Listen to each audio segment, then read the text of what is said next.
Iran and the United States have signed an interim deal over the Iran war. U.S. President Donald Trump signed it in Versailles in France, seated alongside French President Emmanuel Macron at a formal dinner. Meanwhile, in Tehran, the state-run IRNA news agency showed pictures of Iranian President Masoud Pezeshkian signing the deal, stone-faced, and later holding it up to a camera with it bearing both his signature and that of Trump's.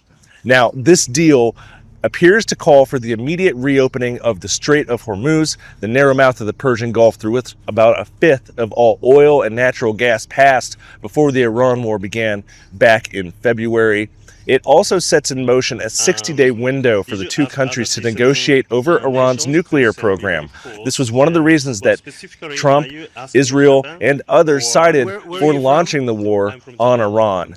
It remains unclear just exactly how they'll bridge the gaps over this. One part of this deal calls for the International Atomic Energy Agency, the IAEA, which is a UN agency that is the nuclear watchdog for that world body, to monitor the downblending of the highly enriched uranium in Iran that would see it go from levels that are very close to weapons grade down to negligible purity.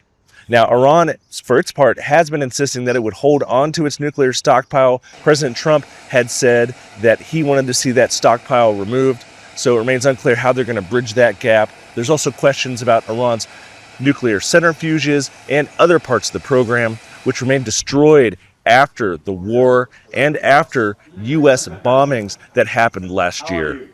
All this together just shows how tentative still this peace deal is. It does offer a lot of concessions for Iran, however, including the possibility of a $300 billion fund to help rebuild Iran after the war, should it follow through on its commitments.